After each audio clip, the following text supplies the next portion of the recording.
The moment the patrol lights flashed behind him, David Carter knew this was not about a parking space. It was early evening, the sky fading into that soft grey that makes everything look calm from a distance. The Westview Plaza parking lot was busy but peaceful. Families carried shopping bags.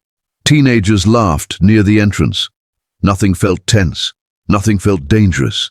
And yet the way the cruiser rolled slowly behind David's car, the way it angled to block him in, told a different story. David had just stepped out of the department store with 3 garment bags draped carefully over his arm.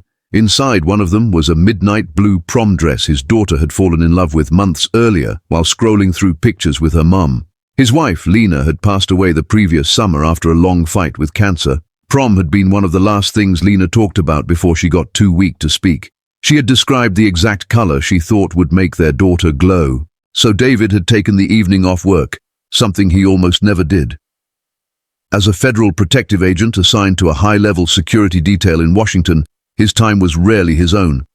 But tonight wasn't about security briefings or armored vehicles. Tonight was about keeping a promise. He placed the garment bag gently into the back seat of his dark gray sedan. That's when he heard the cruiser door slam. "Step away from the vehicle!" The command wasn't loud, but it carried weight. David turned slowly. The officer approaching him had one hand resting near his holster. The other pointed directly at David's chest. "I'm just putting my purchases inside," David said calmly. His voice was steady. Years of tactical training had taught him control. Control was survival. "What are you really doing here?" the officer asked. The question hung in the air like smoke. David looked down at the shopping bags in his hand, then back at the officer. "I was shopping." "ID. Officer, is there a reason for this stop?" "You match someone we're looking for." David felt that familiar tightening in his stomach. Not fear, recognition. He had felt it before in different cities, in different uniforms, in different moments where none of his credentials mattered. In those moments, he was reduced to one visible detail. "What's the description?" David asked. "Don't get smart with me." Around them, people had slowed down. A woman near a minivan lifted her phone slightly.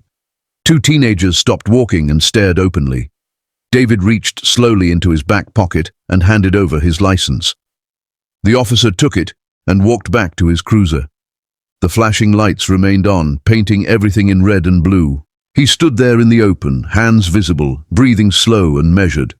He counted silently, something he had learned during high-pressure operations overseas. Control your breath. Control your response. Never escalate unless necessary.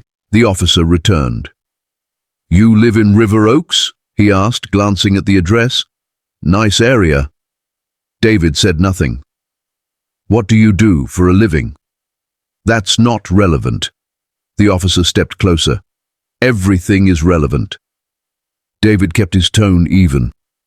"I purchased a dress for my daughter's prom, that's it." "Open the bags."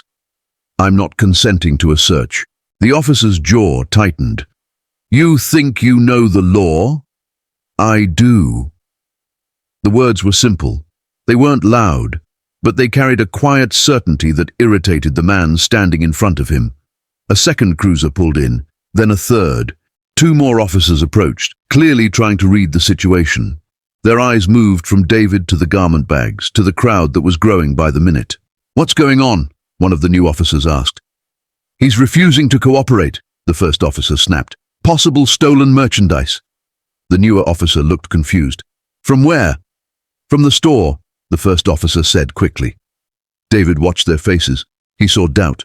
He saw calculation. He also saw body cameras blinking red. "I paid with my credit card," David said. "You can confirm that with the store." The second officer glanced toward the entrance, then back at his colleague.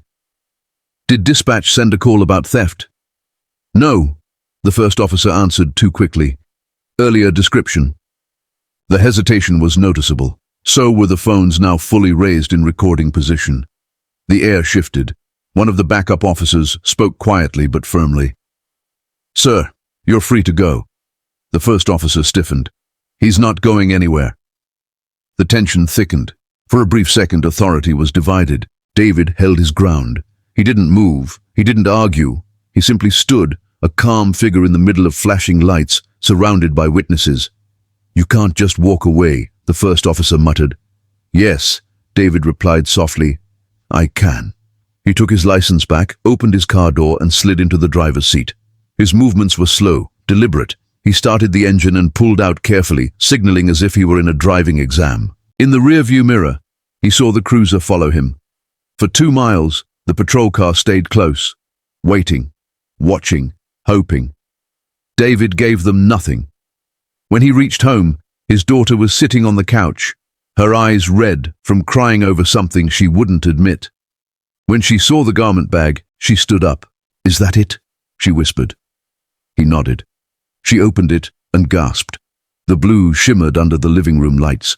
She pressed it to her chest and cried in a way that was both joyful and broken at the same time. David hugged her tightly. He didn't tell her what had happened. Not yet.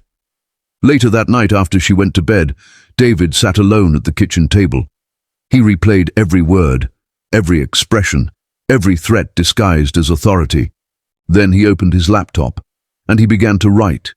He documented the time, the location, the badge numbers he had memorized without trying. He saved the store receipt. He checked the exact minute stamped on his parking ticket. He wrote down the patrol car numbers. He wasn't angry. He was precise. Because the officer who tried to humiliate him in a parking lot had no idea who he had just tested, and by morning, that mistake would begin to unravel everything. By sunrise, the silence was already breaking. David hadn't slept. He had finished his written report at 2:17 a.m., attaching timestamps, receipts, and a detailed timeline down to the minute. At 6:30 a.m., he placed a call to his division chief. He didn't dramatize what happened. He didn't raise his voice. He simply explained the facts. The line on the other end stayed quiet longer than usual. "Do what you need to do," his chief finally said. "You have our full support." By 9:00 a.m., 3 different videos of the parking lot confrontation were circulating online. One clip showed the officer's hand hovering near his weapon while David stood still with shopping bags in both hands. Another captured the officer demanding to know what someone like him did for a living. The third clip, filmed from across the lot, caught the moment backup officers questioned the stop. By noon, local news stations were requesting statements. David didn't rush to a microphone. He waited. He gathered everything. He reviewed the footage frame by frame.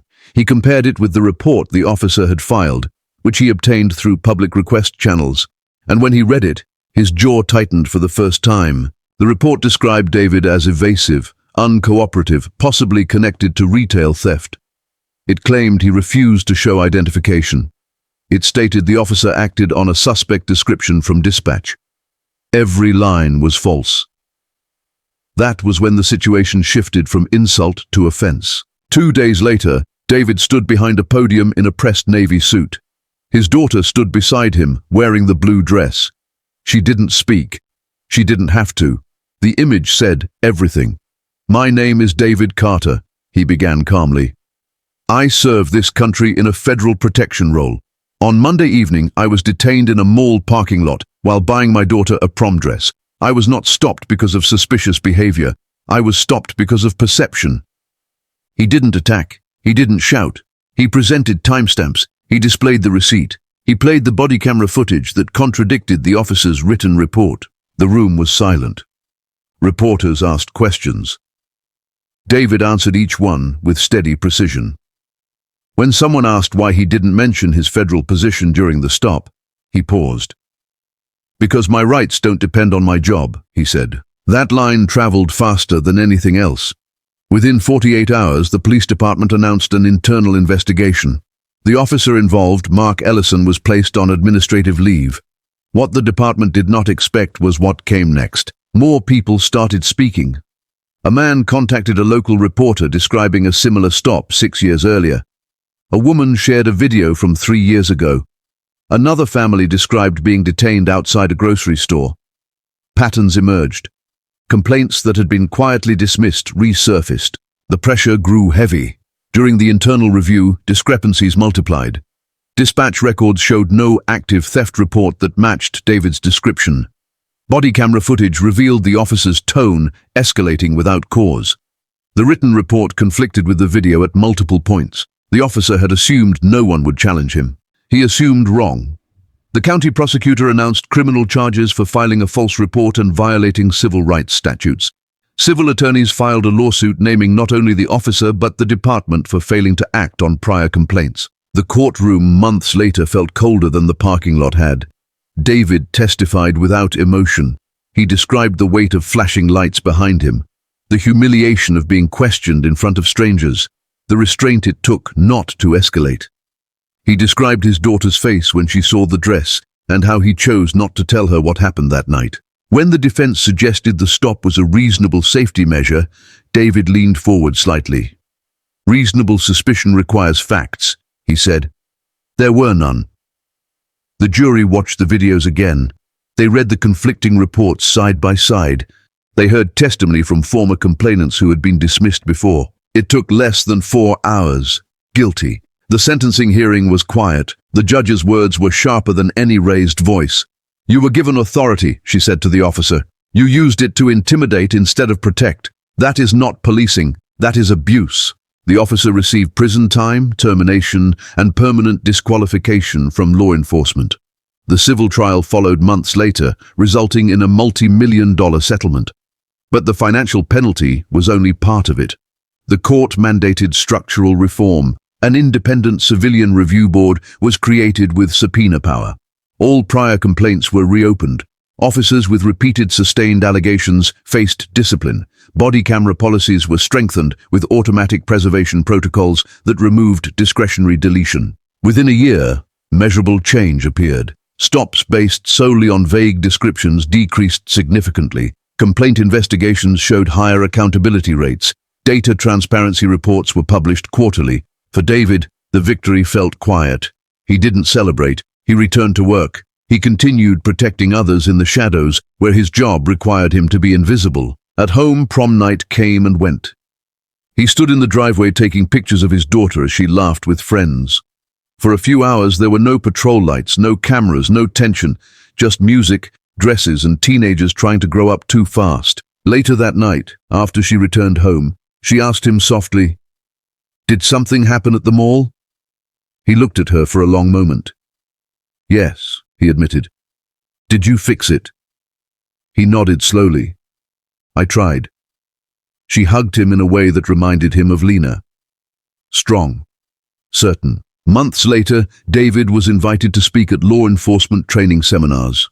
Not as an activist, not as a politician, as a professional who had seen both sides of authority. He spoke about restraint, about perception, about how power can either protect or humiliate depending on the hands holding it. He never mentioned the officer's name. He didn't need to. Because the story was no longer about one man in a parking lot. It was about what happens when silence is replaced with evidence, when humiliation is met with composure, and when authority meets someone who understands it just as well. The officer had believed the flashing lights gave him control. He didn't realize the calm man standing in front of him had something far stronger: patience and the truth.